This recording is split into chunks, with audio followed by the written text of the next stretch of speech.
What's up, everybody? Welcome to Johnny I Pro Show. I have here no other than Steve Mo, producer, writer, drummer of Finger 11. Welcome, sir. Good to be here, man. Good. I gotta say now, what's up with you? What's going on? Anything new?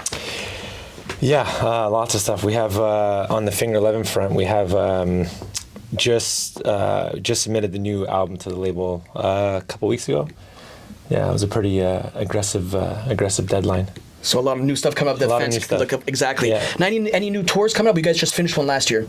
We just finished one. We were out with Creed for three months, late summer, fall.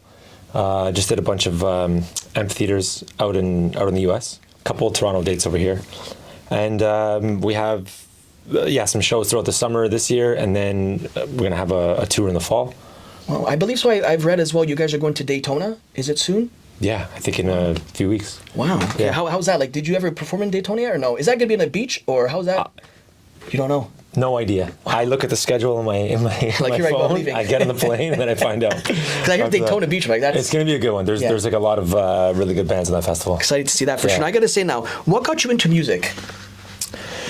Ooh, my dad. I'd say he's drummer. He's always played the drums and really solid drummer and good singer, and just he had a wedding band when I was growing up, and they would always rehearse in our house. And I was 2 years old, 3 years old. So you're just taking the music in like every weekend when they're practicing, and I would go down and I'd watch them, and then I was around it a lot. And your background's Italian before this, right, as well. Yeah. So how's that growing up in music with like Italian stuff? I think it was okay. I guess we were. It's sort of like not so traditional like in our house. Like our parents, spoke English, never spoke Italian.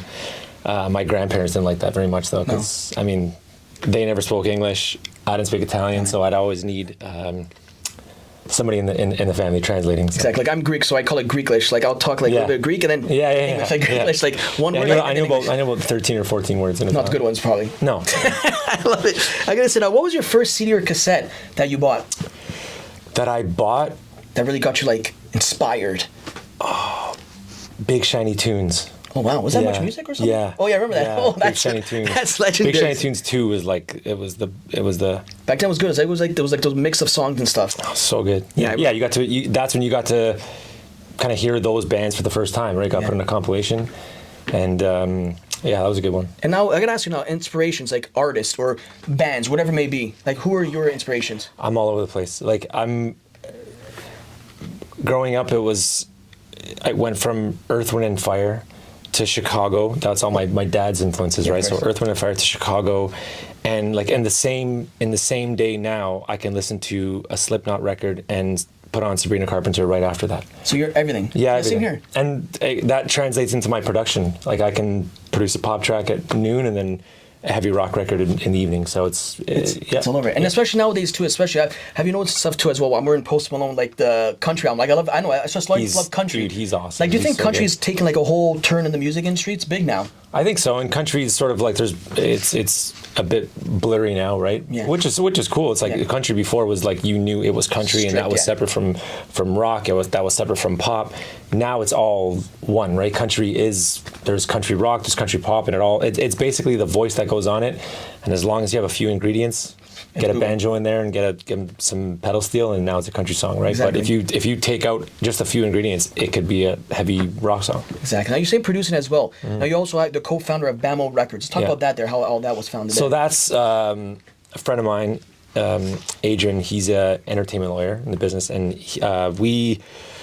there's a couple artists that I had been producing, and there's always, I've produced a bunch of artists over the last few years, but there's always one or two that kind of stand out, and you just sort of connect with them on a certain way. And there's an artist, Mackenzie Aromba, that we've been working with, and we're focusing on that right now. And I don't know, I like to see things from start to finish, whether it's the song, and then sometimes it translates to something after that. And with her, we sort of took this body of work, and she's a very hardworking girl, so she did her thing and did the whole TikTok thing and Instagram and the reels, and then got some virality with a few videos, and we ended up putting it out. And yeah, she's doing well. So it's not like we don't have a ton of artists on. We have 2 at the moment, and eventually going to look for more. But I'm just trying to find pockets of time in my end too. So was she like a pop? Is she in category of pop? Pop, yeah. Well, especially because TikTok just fits so well. Drama pop is what I call it. She's very dramatic. Yeah. Now you see that as well now, like even like streaming platforms and stuff. Like there's like YouTube, Spotify, SoundCloud, wherever it may be, like Apple Music. But now if you realize it's faded somewhat to like social media, not even Instagram. TikTok is like the new thing even for music. I mean, it's your attention span. If you even have like 5-10 seconds to just stay on there. Do you believe that TikTok has taken over like even the music? Yeah, because people before when you were listening to music, you would go buy a record and you would just listen to it. You'd sit in your room and you'd listen to it. Now there's videos associated with the music that you're listening to, right? And there's some people now that will, they'll tell you it's like, oh, this is ruining music. It's like that's just the way music is right now. That's just how people are consuming it. Yeah. And I'm okay with it personally. Yeah. Like back in the day when I'm dating myself, but when you say back in the day, even say 10 years ago, 12 years ago. Some artists complain now that they'll say, I got to do my label or my manager wants me to do TikTok and I got to do TikTok videos and I got to do Instagram. It's like, yeah, you're forgetting that you have the luxury of posting something online and reaching somebody across the world in 10 seconds. Exactly. Where before it was you wrote some songs, you spent money, you demoed songs or you got some songs fully produced, mixed, mastered, sent it over to a record label. If they didn't like it, you weren't getting on MTV, Much Music, you weren't getting on the radio. Yep. So nobody was, other than your friends and your aunt and uncle, your parents, nobody was listening to music. So yeah, I wouldn't complain so much now if if you're an artist. I get it, it's a lot of work and they have to do it themselves. There's not a big team around them right now, especially when you're starting out. But you do have the ability now to put something out and somebody across the world can view it in seconds. Yeah, exactly. And you don't have the pressure of anything, just dish it out. Yeah, and then you can, we've seen in the last few years, especially during COVID, when that's all you had, you didn't have any shows. So everybody was just on their phones, right? Discovering new artists that way. And you saw some artists blew up over whether it's a cover or an original song or 10 seconds of a song. Yeah. And now after that, you still have to be authentic after that. Of course. Right? You got to deliver the goods once people do. Yeah. So authenticity is key for sure. Yeah, for lasting power. Yeah, of course. And just like that shows you that the power of social media nowadays is strong. Yeah. Stronger than it's ever been. Now, I got to say now, this is a cool story yourself. Joined Finger 11, the band, 2015, I believe. Is it 2015? I don't know. You checked back. I believe so. Yeah. Now, I think so. Was it early? Yeah, it's been about a decade now. So, yeah, wow. It's just about, we're getting old. Mm-hmm. Now, I got to say now, like, how did it all come about? Because you're a fan growing up. Big fan growing up. And tell me the whole story as well. You told me the origins, like you had poses on your wall and just like, it's a surreal moment for you. How did that all come about? The album Tip came out and that was in the 90s, which I still think was the best time for music, especially if you're, a rock fan. The album Tip came out and they had these songs in there that kind of just like blew my mind, like drumming and production. And I'd come home from school every day and just jam to that album. And it was like Tip on repeat. There were songs like Above and Quicksand. And just like I would drum to those records steady. And just, I eventually, fast forward years down the road, I got an audition to like for Finger 11. And those songs are on, it was an 8-song list for the audition. And their manager at the time said, can you audition next week? I said, I can audition tomorrow. Yeah. I've been playing these songs my whole life. So we auditioned like a couple days from then, and it was Quicksand was there. I think it was like one of the first songs of the 8 songs, and they front loaded them with the most challenging, and that was it. I think it was after like 2 songs. Scott, the singer, came and shook my hand. He's like, "Those sound amazing. I'm gonna go beat Traffic." Yeah. So and that was it. I've been in the band since. So it's like you've been basically practicing this tryout for years. Kinda, yeah. Like I was a big fan. Like I had the poster on my wall, and just like every day played that Tip album, and then Grace the Blue Skies came out. Played that album to death. Wow. Yeah. So you were meant for this. I think so. Yeah. I think so. Yeah. I gotta say now, and like even going out as well as being on the band and stuff. Like, what is if you could say your fondest memory besides signing with them and getting in the band and stuff? Yeah. What's your fondest memory up to date right now? Oh, one sticks out for sure. I didn't know if they were gonna, by they I mean the other 4 guys in the band, they were gonna want to do new music again, right? Because they had a bit of a, not a falling out, but just it got complicated with the old drummer that I replaced. and we were talking about songs and splits and stuff like that. So I didn't know, at least at first, nobody said anything about, yeah, we're going to make a new record down the road. Yeah. So I kind of stayed my course. Like I do love drums. That's my first love in music, but that's not why I do this. Everything is about the song for me, right? The song and the production of a song. So they were kind of talking about this. Like, hey, we might be writing some new music, and they obviously brought me in on that. I've been now with the band at this point for like 5 years at this point, 5-6 years. And we went to a cottage, which they always do apparently for all their records. We went to a cottage, and it was just meant to be fun, just kind of throw some ideas around and play some board games, drink some beer, make some food, and that was it. But there was a hard drive that was sitting there that I think Rick had brought. I just had it there to eventually back all my music up for the weekend. And I was listening through some old ideas that they had, and there was like this snippet of this verse that maybe it didn't sound good at the time, but there was, for whatever reason, I just saw something special in that. So I said, hey guys, what about this idea? They're like, oh, we already tried that kind of with another producer, and I don't know, we're kind of do something else. I'm like, just give me 20 minutes. Give me 20 minutes.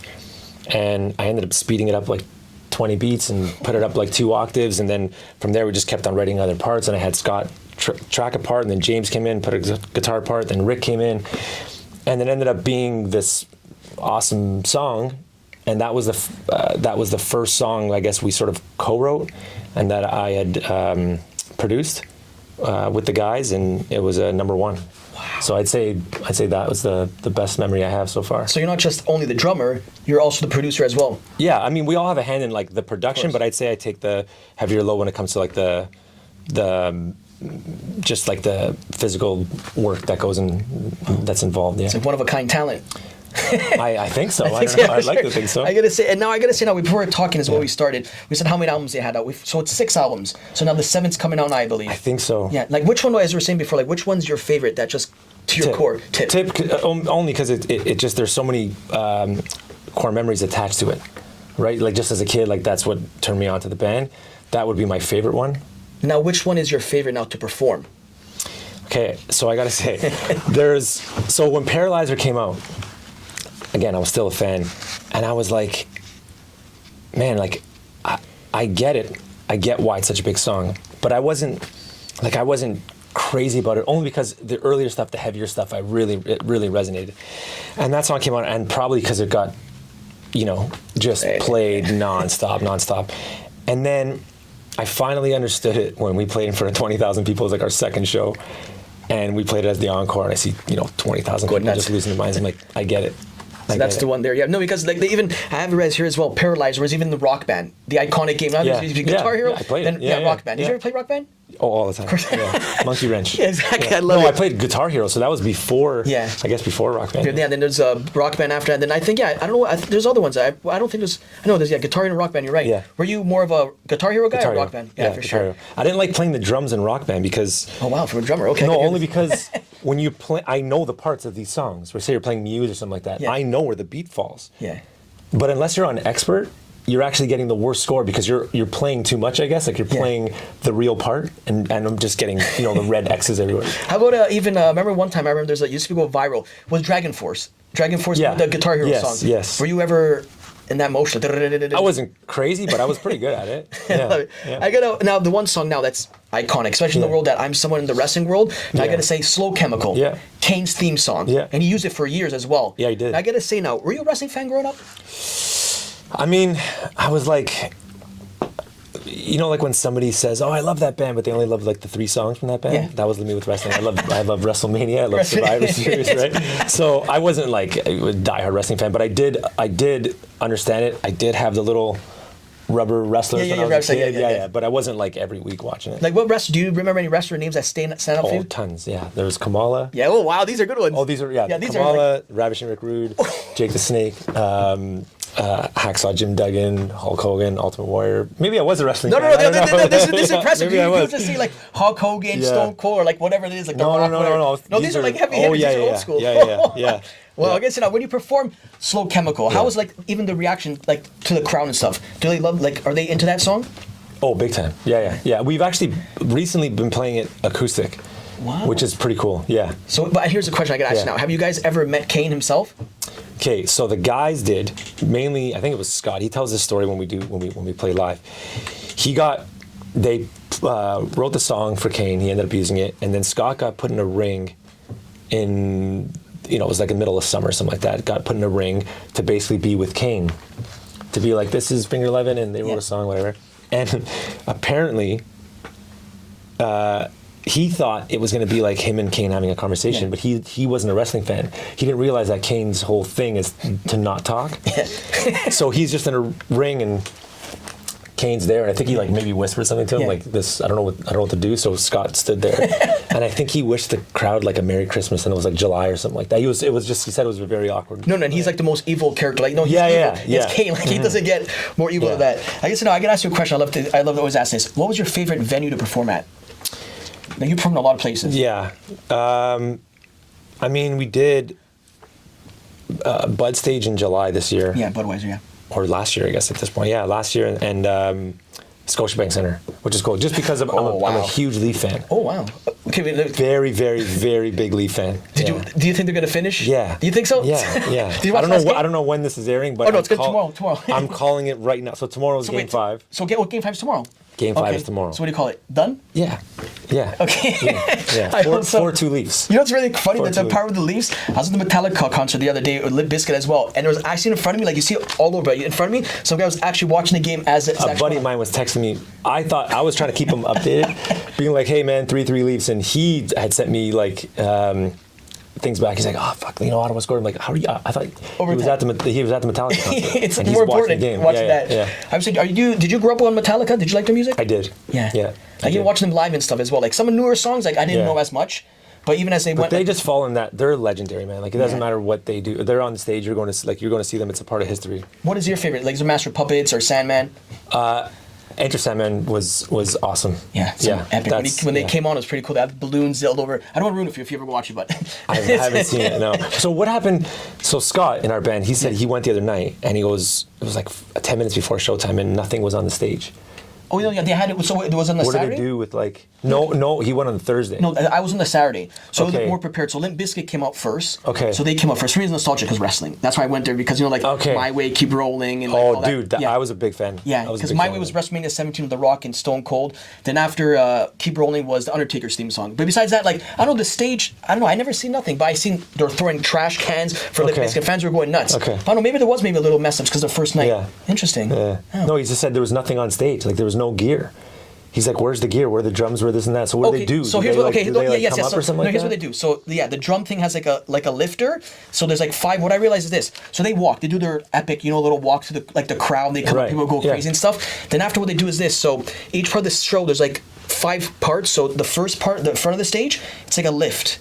So he'll drum there. Oh, this is good for you. It's like a drummer thing. So lift right there. Then, then they do a couple songs and it goes dark. Then after they probably take a break, whatever it is. Then that side of the stage.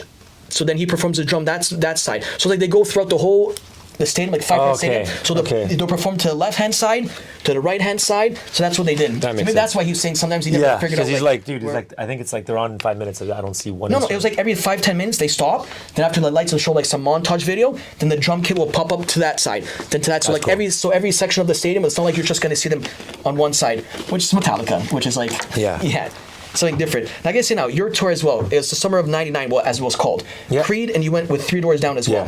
How was that tour? Incredible. Best tour I've been on. Was that the previous one that you just said right now? That's the one. That was the one last summer.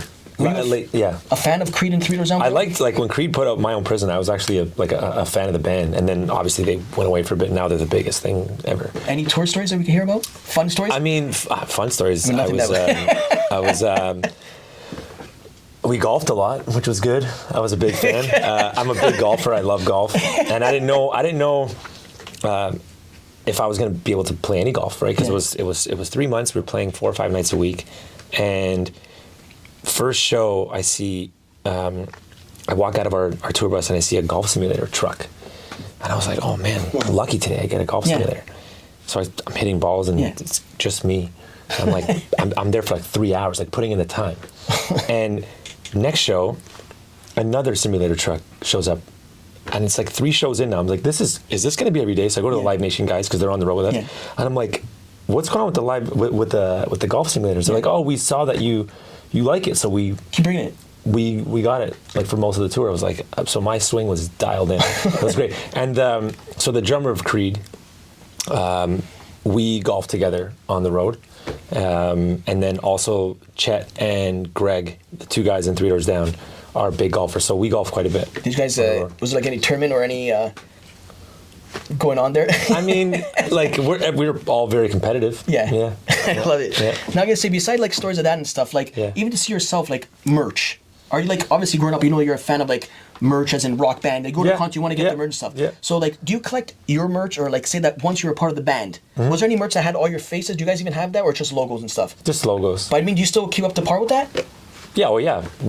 There's always new merch. Do you have any like? Is there any like cool memorabilia that you have, like even besides other artists? Because I love memorabilia and stuff, and people like just love like hearing this stuff. Do you have anything in your house that's like wow, like even from other music artists, something that just you like cherish? I don't even know. I have like old drumsticks or something like that. I mean, I like maybe like a drumstick I caught or something like that. I can't even remember. So you're not like into like one of those fans that collect? I'm not. No, you're like, let's just go on the road, do the music, let's go. Yeah. And like even like vinyls and stuff. Like nowadays, it used to be vinyls, then it went to like CDs, cassettes. I mean, cassette CDs, whatever it may be. And now it's all online, like streaming stuff. Yeah. You think the industry it's changed a lot since those days? I mean, there are like at our shows, like people, like we have vinyls that we sell as well, and they sell like crazy. So like the diehards will always buy your vinyl. Yeah. But when it streaming now, like I personally, I don't buy vinyl. No. So I'm on Spotify. Of course, that's my thing, right? But there are people that still buy vinyl. I think if you're a diehard and you have obviously a record player, you'll buy it, and it's part of a collection. And some people they'll have us just like kind of sign the outside of it, and then they won't open it. Exactly. Now, let's talk about autographs now. Like you're like, what was your first autograph you signed? Was it right after you got signed to the band? Yeah. Like how was that surreal for you? Like, oh, you're not gonna kind of, because you're signing a record that you grew up loving. Oh, okay, yeah, you're right. So you're signing, well, like a lot of times, sometimes you'll sign a piece of paper or whatever it is, but this time I'm signing the records that I sort of like learned how to play drums to. Wow. Right? So any crazy stories of like, do you ever get people like outside your hotels or outside your bus? Yeah. Waiting for you guys? Wow. Yeah. Any crazy stories or? Not really crazy. They're just like, they're just fans that just want to, they just want to like hang out and shoot the shit or have a beer or something like that. So that's those true fans then, obviously. Yeah, oh yeah. I guess before we said this, it's the SoCon or SoCan Awards. Talk about that right there. I believe it's for Together Right, the song. Yeah. Now, how's that moment there getting just an award for that? We were actually on the road still with on that Creed tour. So that happened here at History, and we knew we were getting the award, but we still had a week left on the road. So I had a bunch of people that were there at the award sending me videos. Oh, so you guys, were you in town still? Were you technically in town? I was in, I think, Florida end of the tour, so I wasn't able to receive the award. Oh, but cool. But you guys still got the of course. Your Instagram. Yeah. You So got our good friend and the CEO of our publisher, Anthem, he went up to go receive it for us. Wow. Yeah. Congrats. I got to see on that, of course. And I got to see now, CMW, Hall of Fame. That's somewhere, by the way, in my closet. I don't even know where it is. Stop. And okay, this is done. Okay. No, I don't. Really? I don't know where it is. Yeah. And same as like the, no shade to SoCan or anything like that. But when you get these things, like I'm not the type to get an award and be like, get this award and put it on my wall. It's like, get the award, put in your thing, go on to the next thing, and just try and get bigger things. Like. And whenever time goes on, it goes on, I guess. Yeah. Like I'm just trying to always kind of beat yesterday's Steve Mo. Like that's always a thing. So I don't like to sort of look at those. Yeah, just kind of like mentality though. That's just sort of put it away and just try and do something bigger tomorrow. Now, when you guys got inducted now to the CMW Hall of Fame, now did you guys get a plaque for that, or how does it work? Like sometimes people some get sort of thing. I don't know. I think. Was that like an induction? Were you guys at the? We ceremony? played it. Oh, you played it. Yeah. So how was that moment right it was there? at Danforth. How was that moment for you to get inducted into like Hall of Fame, CMW? It was good. It was good because like again, it goes back to the whole. You're a fan of the band, and now you're part of all these events, right? Looking back at the history of the band, so it's just really good to be a part of. And now a new song that just got released was in August, Adrenaline. Yeah. Now, is there a new album going to come out? Well, it's definitely going to come out. When I have no idea. Okay. It's either going to be later in the year, or early next year. I'm not really sure, but it's gonna be coming out. It's gonna come on. I can ask you now. The fans love to hear this. If there could be artist or a band, somebody from the past and present, who would you guys like to collab with if you could choose?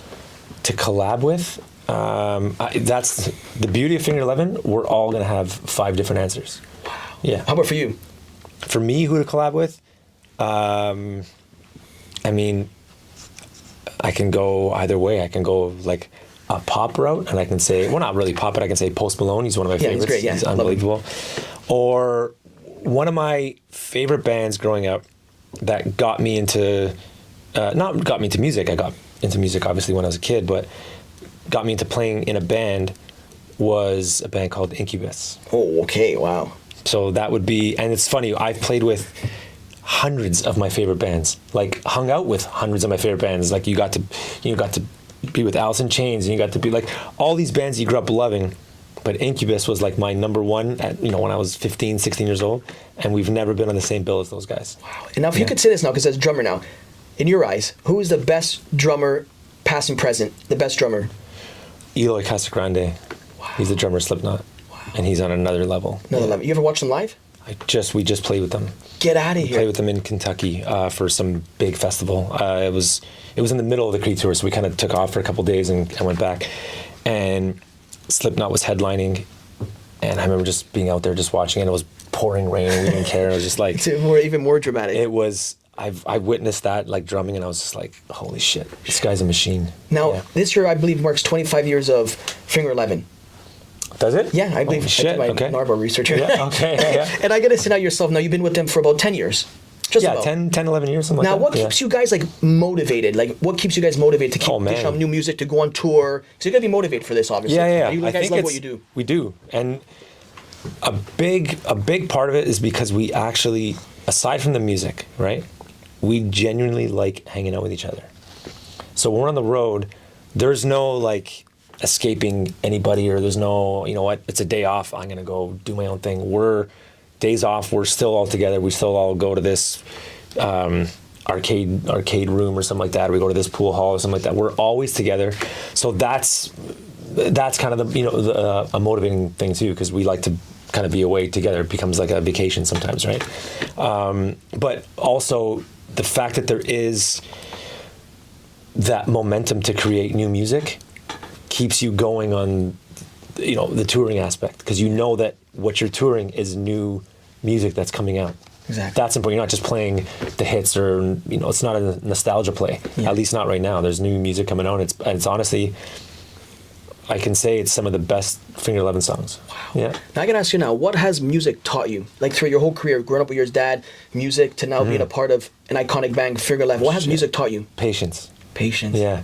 Yeah, patience. Like patience is key. Yeah. And listen, for some people it happens right away. You see kids that are 16, 17 and they find success. That's amazing, right? But majority are people that are just going and they're grinding, and you have to be honest with yourself in this business. If you're not honest with yourself, you're not going to go anywhere. Exactly. You have to be able to look in the mirror and say, these are my flaws. This is what I'm good at. I have to showcase what I'm good at. Obviously, I got to keep that going, but I really got to fix what I'm not good at. Exactly. Like you just read there as well. It's like, and now if you see like an inspiring like artists and stuff, or they just come up to you for advice because you're just on the big stage. Yeah. Like what would it, like, so let's say if I was an artist, like, hey, I want to be where you're at and stuff. Like you're like, I look up to you. Like, what is your advice to somebody that said I want to start music? Honestly, it's just hard work. Like you have to have, again, it's being honest with yourself. You have to acknowledge what you're good at, what your talent is, what you think you can offer to the world, that they would be like, oh, that's different, or I need that. I need what this person's offering. Then if you acknowledge that you have it, you have to, The Rock is somebody I always follow. You have to be the hardest worker in the room. Yes. You have to be the hardest worker in the room, especially in this business. Like there are days like finishing this Finger 11 album for, I think it was 2 months straight. It was between 14 and 16 hours a day, 7 days a week. Studio. Nonstop. Wow. I'd be up, every day, 6:30, 7 o'clock, whatever, and I would start, then we sound check at 3 o'clock, so I'd headphones off, sound check, go back, keep producing, go on stage at, 9 p.m., 9 to 10, 10:30, get off stage, take a shower, and then back on the bus at 11 p.m. till 2 o'clock in the morning, working, wake up the next day and do it for months. Wow. Yeah. How's that like? Does that take a toll on your body as well? Do you feel that sometimes, or You know what? I mean, it does mentally, right? But I feel good. wow? Yeah. Is there ever like you ever get like a oh wow? Did you ever get like who is your fan that ever came up to you, like someone that's like famous and like you were shocked like they're a fan of you? Who was that? Right. Like anybody ever come up to you, like somebody famous and you're like oh wow, you guys are like, or you're a fan of ours? I can't. I mean, the guys from like 3 Days Grace, right? Neil Sanderson. Him and I are pals, and one of his favorite bands is Finger 11. So he's always, and also Zach from Shinedown. Well, so that's like He's a big Finger 11 fan. I love it. Now I gotta ask you this now. Mount Rushmore. We're in Canada, the Mount Rushmore. You could even Yeah. have 5. Let's see the Canadian edition. Yeah. Of you could say like rock bands or just like Yeah. rock stars, whoever it may be. Who would it be for you? Oh man,